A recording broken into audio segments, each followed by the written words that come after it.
Let me ask the three first panelists to step forward, Jakob Thomassen, Arne Holhjelm, and Mr. Wardell.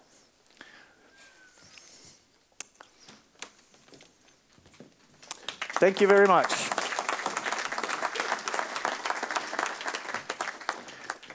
In this session, you each have a microphone. This is no competition, but you have a microphone each, or you actually have two. So, Mr. Thomassen, representing the largest operator in this country. We know how technology has changed the world and the oil business and the North Sea in the last decade or so. We know of water injection, we know of horizontal drillings and so forth. What will be the next technological leap that will change our approach to the North Sea? Well, thank you for the question, Martin. And it's a really good question because we are kind of driving technology on a lot of fronts. And it's really kind of unromantic for us because, of course, the trick is to bring the cost down, the unit cost per barrel, such that we can keep investing or bring up our investments and produce more, pay more tax, employ more people, and, of course, make more money in a safe and responsible way. What is the next step is a good question. I think it's worthwhile noting that you mentioned horizontal well technology, which indeed has been a core to our success. And that was seen from the outside a step, but it was actually the sum of a very large number of small innovations, some of them incremental and some of them more radical, but it was the sum of a number of smaller steps. And we are looking forward to find the sum of the next many steps. And I think with that, it's worthwhile mentioning the new research center that we have, that DUC and Maersk Oil have sponsored, are sponsoring at the Danish Technical University, a 1 billion kroner investment in kind of outsourcing, getting help for finding the combination of innovations that are going to create the next big step for us. But Mr. Thomassen, in your boardrooms, in your offices back home, of course this is also secret to some extent, I suppose. Give us an indication. Which way are you looking? What are you expecting from this new center? Of course, all incremental increases, better educations and so forth. But what exactly do you think? I'm asking you to visualize here. What exactly are you aiming at? The two areas that have kept evolving and will keep evolving, in my view, is seismic imaging, where we have made quite some leaps in four-dimensional seismic, time-lapse seismic, and some leaps that actually help us identify pockets of oil in the chalk, which is rather difficult. So I'm in no doubt that there will be some involvement of seismic acquisition and processing and interpretation, and then there will be a drilling element, I'm sure. And we are looking for, you know, smarter, cheaper, less expensive wells, so less expensive ways of accessing these pockets of oil. So that all sounds unromantic and like a lot of hard work, and that is exactly what it is. But at the end of the day, it will help us. It will help us producing more oil and gas in the way we want. So I think that's a combination, and then designing the facilities, the platforms that are low cost to attack these marginal But still improvements in drilling technology. That's the way it goes, and seismic exploration, of course. That will be at the core of the next step, in my view. Mm-hmm. Mr. Holhjelm, does that correspond with what you know of what happens in the Norwegian industry? Yes, I think that was a very good answer, actually. I think there are two things we need to focus on. One, get more out of the reservoirs. Two, reduce costs. Those are the two things we need to be better at. And to get more out of the reservoir, the 4D is very important. Be able to drill wells, better wells, faster and cheaper is important. I would add reservoir modeling. I think that's an important one that you can add to this. Right. And in general, what you can do to get costs down. And there are many things you can do to drilling. There are many interesting things going on there. Tell me two of them. One, to collect all the drilling parameters into a system where you can predict that you're getting into difficult situations before you get there, so you won't get stuck, so you won't have to sidetrack. That's one thing that's coming up now. Then I think there's a lot to be saved there. And the other one is continuous drilling. You don't have to stop and break and put on new pieces of pipe. It all goes continuously. You can circulate and move all the time, also to avoid having problems. That's and two. Mr. Wardell, I'll get to you in a second, but Mr. Hollier mentioned earlier on today how the heavy oils will demand more chemicals. Is that part of the drilling innovation that you're looking forward to, Mr. Thomassen? The chemicals used for heavy oil is more to mobilize the oil. So that's in solvents to improve the mobility of the oil in most contexts. So I mean, we are not looking for. We have looked at chemicals. We have looked extensively at CO2, as Morten Beck mentioned, as a solvent that would be ideal, in our view, in the carbonate reservoirs. Now, there's not that much liquid CO2 available in Europe these days, so the availability of the CO2 is unfortunately low. But that would be an ideal and pretty inexpensive, potentially, solvent to improve the recovery. And if we can make the CO2 stay down there, it would have a positive effect on the climate as well, of course. Mr. Wardell, enlighten us on the international trends here. Where does the industry, the majors, where do they look for innovation and new technologies? What are they aiming at? Well, I mean, there's no difference really between the North Sea and the rest of the world. You know, technology advances, and you know, what we've heard is there are really basic elements to all exploitation of resources. It's about flow rates, it's about drilling, and it's about imaging and understanding where it is. So these are all things which you can get into advanced areas of new technological innovation, but they're essentially going to apply to these basic elements in terms of producing and finding the oil. That's really what it's all about. And so subsalt imaging is something which, you know, is important for the North Sea, but it's something which, you know, really took steps forward in the Gulf of Mexico and in Brazil, and that has applications here. Fracturing, hydraulic fracturing, those sorts of things may have applications in some of the tight reservoirs that you get in Europe. So all these things are globally interchangeable.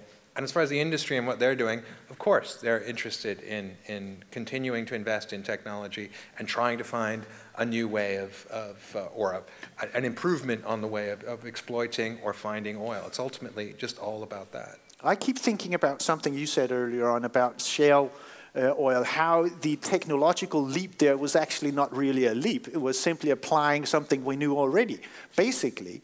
So are we fooling ourselves in saying, oh, we need leaps, we need a whole lot of new technology to get at the reservoirs, the rest of what is left in the reservoirs in the North Sea? No, I don't. But I don't think the industry does think that way. I mean, I think obviously they're interested because it had such a big impact in tight oil. I mean, that's unusual that it would. But subsalt imaging had a huge impact in sort of the discovery of the fields in Brazil, the Lula field, and also the exploitation potentially in the North Sea. And yes, these are, you know, subsalt imaging was, again, incremental. Nothing is sort of a leap forward, a sudden discovery of some exotic new material which suddenly opens up, although that could be a potential avenue for it. But Mr. Thomassen, what role, we've heard the regulators address us at length just the hour previous to this.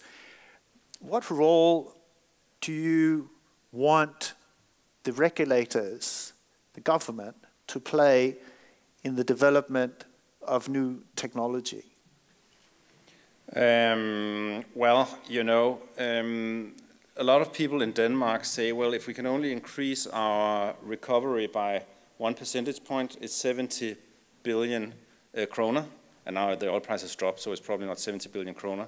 But those who talk about that are, of course, absolutely right, because they forget to subtract the cost of the production. So our role, obviously, is to reduce the cost, so it costs less than 70 billion kroner to produce 70 billion kroner worth of oil. That's pretty obvious. And then the regulatory body will have to take care of the rest in order to make sure that it can actually happen in a safe and responsible way. And of course, there's a lot of alignment between us as license holders and the regulator.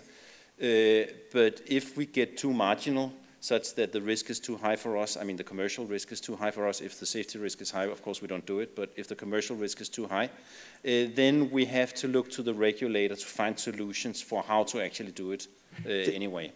Does the increasing complexity of making money in the North Sea, does that oblige the governments to invest more in research and development? I'm not here to make recommendations like that to the government. I mean, we make more research, and that's our role.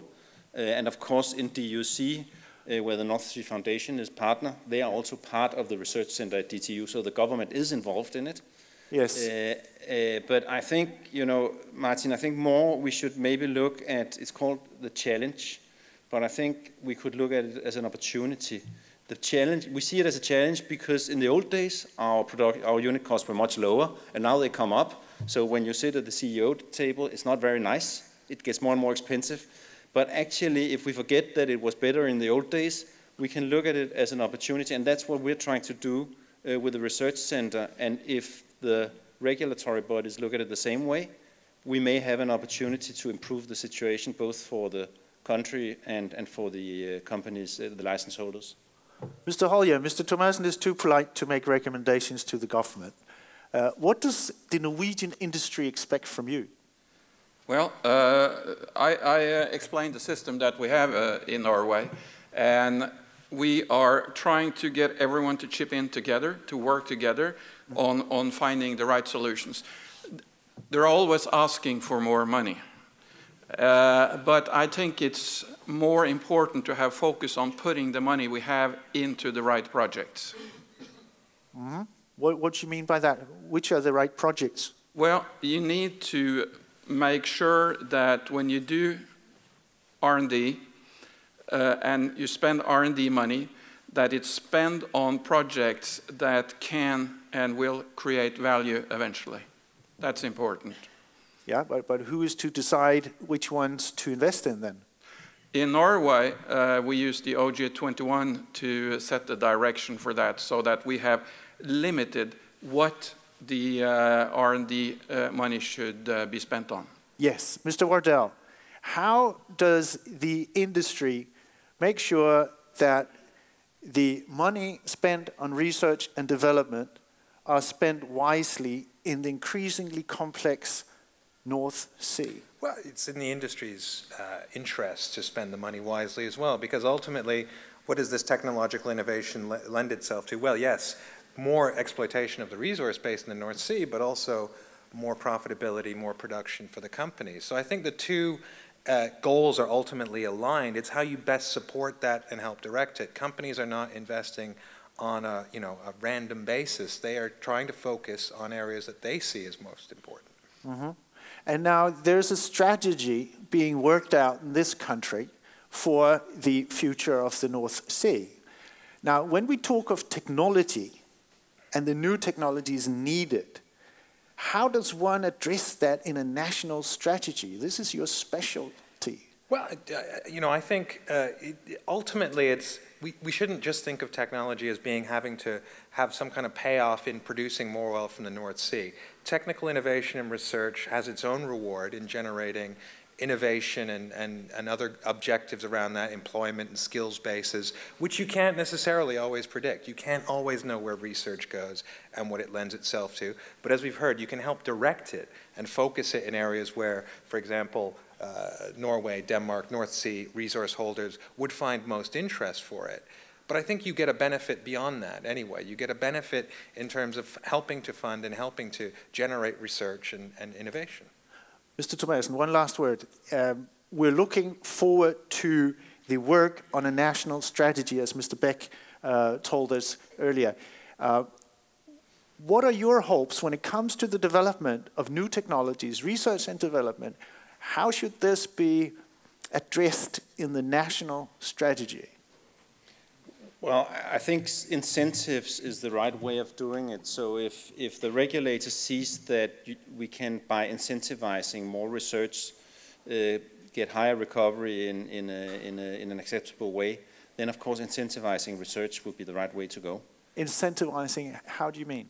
Well, some sort of tax relief, for example. It can be in any way, but you know, I think it makes sense for us that we do the research ourselves because we have line of sight to the commercial application of it.